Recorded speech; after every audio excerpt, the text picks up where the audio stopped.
మేషము వారికి ఈ పక్షంలో ఏప్రిల్ 1వ తేదీ నుంచి 15వ తేదీ వరకు ఏ విధంగా ఉండబోతుంది, గ్రహస్థితులు ఏ విధమైనటువంటి ఫలితాలు ఇవ్వబోతున్నాయి, ఇటువంటి దేవతా ఆరాధన చేసుకోవాలి అనేటువంటి అంశాలు చెప్తుంది నేనైనప్పటికీ చెప్పిస్తుంది సాక్షాత్ లలిత అమ్మవారిగా భావిస్తూ ఆ లలితాంబిక అమ్మవారి యొక్క అనుగ్రహం మీకు పరిపూర్ణంగా కలగాలని స్ఫూర్తిగా కోరుకుంటూ ప్రస్తుతం మీకు రాశిలో శుక్రుడి యొక్క సంచారం ఉంది ఈ నెల స్టార్టింగ్లో చూసుకుంటే కనుక. దీని వలన మీకు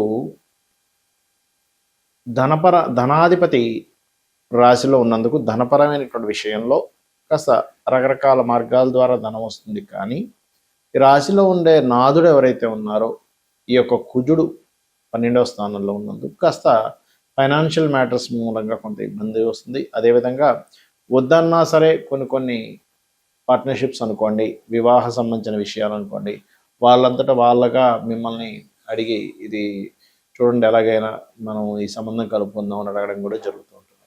అయితే ధనపరమైనటువంటి విషయంలో మీకు బాగుండాలి అంటే కనుక మీరు చేయవలసింది నవగ్రహాల్లో శుక్రుడితో పాటు కుజ, రవి, శని ఈ గ్రహాల దగ్గర దీపారాధన చేయండి. మీకు 14వ తేదీ నుంచి రాశిలోకి వస్తున్నందుకు కొంచెం సంతానం కోసము ప్రయత్నం చేసేటువంటి వారికి, రాజకీయ పరంగా ఎదుగుదల కోసం చేసేటువంటి ప్రయత్నం సంబంధించినటువంటి విషయాలకు చాలా అనుకూలంగా ఉంటుంది. 3వ స్థానంలో గురువు, శని, రవి, కుజ, రాహు ఈ కాంబినేషన్స్తో ఎనర్జీస్తో ఉంటున్నాడు కాబట్టి మీరు మాట్లాడేటప్పుడు, కమ్యూనికేట్ చేసేటప్పుడు చాలా జాగ్రత్తగా చేయండి. ఇక ముఖ్యంగా ఈ యొక్క 6, 7 తేదీలు వాహనం మీద వెళ్ళేటప్పుడు మీరు కాస్త జాగ్రత్త వహించాలి. ముఖ్యంగా నీటి ప్రదేశ సంబంధించినటువంటి విషయాలు, నీటి గండాలు 6, 7 తేదీలు మీకు కాస్త తెలియకుండా చిన్న చిన్న ఎఫెక్ట్స్ అనేవి కలుగుతూ ఉంటాయి. మరియు అదేవిధంగా 14, 15, 16 తేదీలు వ్యాపార నిమిత్తమై లేకపోతే ఇంకేదైనా కొన్ని చూడండి, మనం ఇంకో వేరే దేశం నుంచి ఎక్కడి నుంచి ఇంపోర్ట్ చేసుకుంటూ ఉంటాం, ఎక్స్పోర్ట్ చేస్తూ ఉంటాం. ఇటువంటి ఆన్లైన్ వ్యాపారాలు చేసేటువంటి వారు, ఇంపోర్ట్ ఎక్స్పోర్ట్ చేసేటువంటి వారు ఈ యొక్క విషయం పట్ల కాస్త జాగ్రత్తగా ఉండాలి. వివాహ జీవితం పట్ల 12వ స్థానంలో కాస్త పాపగ్రహాల సంబంధం ఎక్కువగా ఉంది కాబట్టి కాస్త వివాహ జీవితం పట్ల ఉండేటువంటి చిన్న గొడవలు ఇటువంటి విషయాల్ని చాలా వీలైనంత మటుకు గొడవలకి దూరంగా ఉంటే మంచిది. ఎందుకంటే 12వ స్థానం అనేటువంటిది మనకి వివాహ జీవితాన్ని చెప్పేటువంటి స్థానంగా చెప్పారు. ఎప్పుడైతే ఈ 12వ స్థానంలో ఈ గ్రహాలు ఉన్నాయో ఇది ఇచ్చేటువంటి రిజల్ట్ ఇటువంటి ఫలితాలను ఇస్తుంది. ఇక మీరు నిత్యము చేయవలసినటువంటిది గణపతి యొక్క ఆరాధన ఎక్కువగా చేయండి. గోశాలకు వెళ్ళి గోవులకి కాస్త క్యారెట్స్, బెల్లము, గ్రాసము మరియు నవగ్రహాల్లో ముఖ్యంగా ఇందాక నేను చెప్పినట్టుగా శని, కుజ, రాహు, కేతు, గురు గ్రహాల దగ్గర దీపారాధన చేయండి. అన్ని విధాలా మీకు బాగుండడం జరుగుతుంది. ఉద్యోగ సంబంధమై కాస్త దూర ప్రాంతాలకు వెళ్ళడం, అక్కడ కొంత స్ట్రెస్ అవ్వడం కూడా జరగనుంది కాబట్టి ఓం మాణిక్య మకుటాకార జానుద్వయ విరాజితాయ నమః చేసుకోండి. ఉద్యోగపరంగా చాలా బాగుంటుంది మీకు. అంటే చాలామంది వాళ్ళ లైఫ్లో చాలా ఇబ్బందులు పడుతూ ఉంటారు. ఉద్యోగం రావట్లేదనో, వివాహం అవ్వట్లేదనో, లేకపోతే ధనపరంగా సంపాదన లేదనో, ఆరోగ్యంతోనో ఇలాగ. అయితే అన్నిటికీ కూడా ఏమనుకుంటారంటే ఎల్నాడు శని నడుస్తుంది, అందుకే నాకు ఇలా ఇబ్బంది ఉంది, లేదా సర్పదోషం ఉంది, కాలసర్పదోషం ఉంది, సర్పదోషం కూడా కాదు కాలసర్పదోషం ఉంది, అందుకే నేను ఎందుకు పనికి రాకుండా పోయాను అనుకుంటారు. ఒక విషయం బాగా గుర్తుపెట్టుకోండి, ఎక్కడ కూడా మహర్షులు వాళ్ళు రాసినటువంటి గ్రంథాలలో ఏలినాడు శని వల్లనే నువ్వు పూర్తిగా లైఫ్లో ఎందుకు పనికి రాకుండా పోతావని లేదు. ఏలినాడు శని ప్రభావం ఉంటుంది, ఏంటి లేట్ అవ్వడం. ఎందుకంటే నేను దీని మీద రీసెర్చ్ చేసి మరీ చెప్పాను చాలాసార్లు, కొన్ని సంవత్సరాల నుంచి చెప్తూనే వస్తున్నా. జ్యోతిష్శాస్త్రం అనేటువంటిది మనల్ని ఏదో మూఢత్వంలోకి ఎందుకు పనికి రాకుండా చేయడానికి కాదు, జ్ఞానాన్ని ఇచ్చేది, జ్యోతి వెలుగునిచ్చేటువంటిది. కాబట్టి ఏలినాడు శనిలో కొంత ఆలస్య వ్యవహారాలు, కొంత నెగ్లిజెన్సీ, మనంతట మనమే బద్దకించుకునే అవకాశాలు వదులుకోవడము ఇలాంటివి జరుగుతాయి, నేను కాదనట్ల. ఎందుకంటే అదే ఏలినాడు శనిలో సీఎంలు, పిఎంలు అయిన వాళ్ళు చాలామంది ఉన్నారు, ప్రెసిడెంట్లు అయిన వాళ్ళు చాలామంది ఉన్నారని, కాల్సర్ప యోగం ఉండేటువంటి వారు మెగాస్టార్ చిరంజీవి కూడా అందులో ఉన్నారని కూడా నేను చెప్పడం జరిగింది. అంటే ఏమిటి ఇక్కడ ఎంతసేపు ఈ కాల్సర్ప యోగము, ఏలినాడు శని అనే కదా, కాల్సర్ప యోగం కాలానికి పనిచేస్తుంది. జన్మజాతకానికి అసలు అప్లై చేయొద్దన్నారు. సరే అంతగా మీకు అదే బాధగా భయంగా ఉంటే మీరు కాళహస్తికి వెళ్ళండి, లేకపోతే రాహుకేతువుల దగ్గర దీపారాధన చేయండి. లేనట్లయితే దుర్గా, గణపతి ఆరాధన చేసుకుంటే కూడా ఆ యొక్క దోషం మీకు ఒకవేళ ఉందని అనిపించినా అది పూర్తిగా నశించిపోతుంది. మరి ఏమిటండి అంటే మీ పర్సనల్ చార్ట్. ఎదగలేకపోతున్నాము, మీరు లైఫ్లో ఏంటోనండి అన్నీ ఇరుక్కుపోయినట్టుగా ఉన్నాయి అనుకున్నప్పుడు మీరు చూడవలసింది ఏమిటి అంటే మీ యొక్క జన్మజాతకంలో లగ్న ప్రభావం ఎలా ఉందో చూడాలంటే లగ్నాధిపతి ఎక్కడున్నాడు, ఎలా ఉన్నాడు, ఇది పర్ఫెక్ట్గా జ్యోతిష్ శాస్త్రంలో చూసే విధానం. అంటే చూడండి, కొంతమంది చాలా టాలెంటెడ్ అండి కానీ ఏంటో స్ట్రక్ అయిపోయింది ఆయన లైఫ్ అంటూ ఉంటాం. అది లగ్న ప్రభావం. ఏమీ రాని వాళ్ళు కూడా బాగా సంపాదిస్తున్నారు, పెద్ద టాలెంట్ లేదు, సాఫ్ట్వేర్ రంగాల్లో పెద్దగా ఏమీ లేదు కానీ ఆఫీస్లో బాస్ అతన్నే మెచ్చుకుంటున్నాడు, లేకపోతే ఎటువంటి బిజినెస్ మీద పెద్ద ఇది లేదు కానీ అతనికే బిజినెస్ బాగా జరుగుతుందని కొంతమంది బాధపడుతూ ఉంటారు. ఎంతో టాలెంట్ ఉంటుంది, ఎంతో నిజాయితీగా పనిచేస్తున్నా సరే ఎందుకు డబ్బులు రావట్లేదని పాపం చాలామంది బాధిస్తూ ఉంటారు. అలాంటప్పుడు మీరు చూడవలసింది ఏమిటంటే మీ ధనాధిపతి ఎవరు, మీరు ఏ వ్యాపారం చేస్తే డబ్బులు వస్తాయి, లేదా ఏ ఉద్యోగంలో ఎటువంటి స్కిల్స్ నేర్చుకుంటే డబ్బులు వస్తాయి.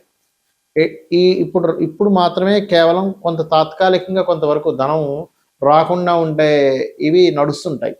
అప్పుడు మీరు ఏ దేవతారాధన, ఏ మంత్రాన్ని చేసుకుంటే, అందులో ముఖ్యంగా ప్రధానంగా లలితా సహస్రనామాలలో ఓం సంపత్కరీ సమారూఢ సింధుర వ్రజసేవితాయే నమః అనే మంత్రం చేయడం ద్వారా మీకు అమ్మవారి యొక్క ఆ యొక్క నామ జపము మూలంగా పూర్వజన్మల్లో మనం తెలుసో తెలియకో ఏదో కొన్ని తప్పిదాలు చేస్తూ ఉంటాం. అది మానవ సహజం. తెలుసో తెలియకో ఏదో కొన్ని కర్మలు, కొన్ని పాపాలు, కొన్ని పుణ్యాలు కూడా చేస్తుంటాం తెలుసో తెలియకో. కాబట్టి అలాగ వచ్చినటువంటి కర్మ మనల్ని అడ్డుకుంటున్నప్పుడు అమ్మవారి యొక్క నామాల్లో ఇందాక నేను చెప్పినటువంటి ఆ నామం ఒకటి, రెండవది ఓం ధర్మాధ్యక్ష ధనాధ్యక్ష ధనధాన్య వివర్ధిని నమః అనే నామం కూడా అద్భుతంగా పనిచేస్తుంది. ఇదే రకంగా మూడో భావం మీరు చేసే ప్రయత్నాలు. నాలుగవ భావం అంటే మీ విద్య, మీ యొక్క మీరున్న వాస్తు, మీరు ఏ డైరెక్షన్లో ఉండకూడదు ఆ డైరెక్షన్లో వెళ్ళుండి మీ అదృష్టాన్ని దూరం చేసుకుని ఉంటారు. ఇది కూడా తెలియదు చాలామందికి. అన్ని దిశలు మంచివే, భగవంతుడు అన్ని దిశలు మంచివే సృష్టించాడు, ఏ దిశ కూడా చెడ్డది కాదు. కానీ మీకు ఏది పనికి వస్తుంది? కొంతమంది చూడండి, షుగర్ అంటే చక్కెర పనికిరాదు, చక్కెర తినలేదు, చక్కెర తినకూడదు, అలా అని అందరికీ ఇబ్బందా కాదు.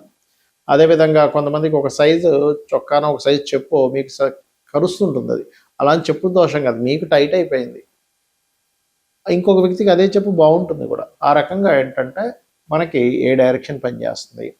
సంతాన అభివృద్ధి పంచమ స్థానంలో ఉంటుంది, మన ఆలోచన విధానం పంచమ స్థానంలో ఉంటుంది. ప్రేమ వ్యవహారాలు, కొంతమంది చూడండి ప్రేమ వ్యవహారాల్లోకి వెళ్ళి ఇబ్బంది పడితే మరి కొంతమంది ఆ ప్రేమ మూలంగానే వాళ్ళ లైఫ్లో అద్భుతమైన స్టేజ్కి వెళ్తారు. ఎందుకంటే ప్రేమించిన వారిని నేను అద్భుతంగా చూసుకోవాలి అనేటువంటి భావనతో. ఫ్రెండ్స్ వల్ల కొంతమంది చెడిపోతే అదే ఫ్రెండ్స్ వల్ల కొంతమందికి అద్భుతంగా కలిసి వస్తుంది. అది పంచమ స్థానంలో ఉంటుంది.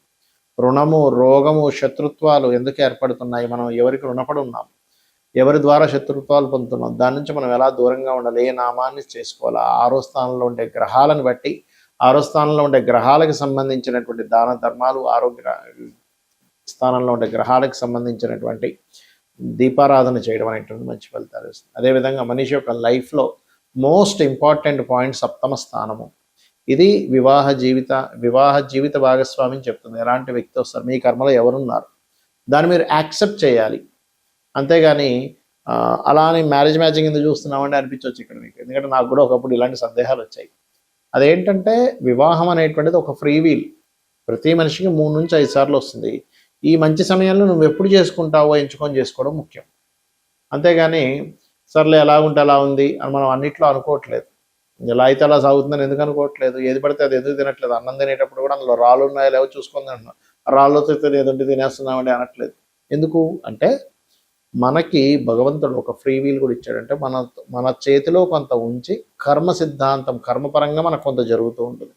అందులో దృఢంగా జరిగేటువంటి కర్మ ఉంటే అది మాత్రం మనం తప్పించలేం. ఆ కర్మ అనుభవించడానికే భూమి మీదకి వస్తారు. ఆ రకంగా వృత్తి, వ్యాపారాలు, విదేశాలకు వెళ్ళి చేసే యోగం ఉందా, ఇక్కడ ఉండి అభివృద్ధి అయ్యేటువంటి యోగం ఉందా, వ్యాపారంలో అభివృద్ధి అయ్యే యోగం ఉందా, ఏ వ్యాపారంలో మీరు అభివృద్ధి అవుతారు అనేటువంటి అనేకమైనటువంటి అంశాలు మనకి జ్యోతిష్ శాస్త్రం చెప్తూ ఉంటుంది.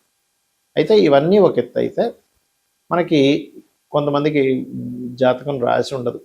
అంటే పూర్వీకులు వాళ్ళకు అప్పుడున్న అవగాహన, అప్పుడు ఉండేటువంటి దీని పరంగా కొన్ని ఇళ్లలో వాళ్ళ డేట్ ఆఫ్ బర్త్ కానీ టైం కానీ నోట్ చేయలేదు. అప్పుడు ఏంటి పరిస్థితి, చక్కగా ఏమీ టెన్షన్ పడకుండా హ్యాపీగా ఉదయం నిద్ర లేచి కాలకృత్యాలు తీర్చుకొని దీపారాధన చేసి లలిత చదువుకోండి చాలు, ఇంకేం అక్కర్లేదు. లేదంటే నాకు విష్ణుమూర్తి ఇష్టం, చక్కగా విష్ణు సహస్రనామాలు చదువుకోండి. లేదంటే నాకు శివుడు అంటే ఇష్టం అండి, శివ సహస్రనామాలు చదువుకోండి. అంటే ఏదైనా ఒక సహస్రనామాలను మీరు కనుక రెగ్యులర్గా చేస్తూ ఉంటే ఆ యొక్క భగవంతుడు మనల్ని ఒక బిడ్డని తల్లి జాగ్రత్తగా పట్టుకెళ్తుంది చూసారా, చిన్న పిల్లగా ఉన్నప్పుడు అలా మనల్ని దగ్గరుండి తీసుకుని వెళ్తూ ఉంటాడు. ఈ యొక్క కర్మబంధాల నుంచి కానివ్వండి, ఈ యొక్క జీవుణ్ణి ఎలా దాటించాలో ఆయనకి తెలుసు. ఇక్కడ ముఖ్యంగా గోశాలకు వెళ్ళడము, నిత్యము దీపారాధన చేయడము, నిత్యము లలితా సహస్రనామాలు లేదా మీ ఇష్టదేవత ఆరాధన చేసుకోవడమే మీ యొక్క జాతక చక్రంలో ఉండే దోషాలను పూర్తిగా తీసేస్తుంది. శ్రీమాత్రే నమః.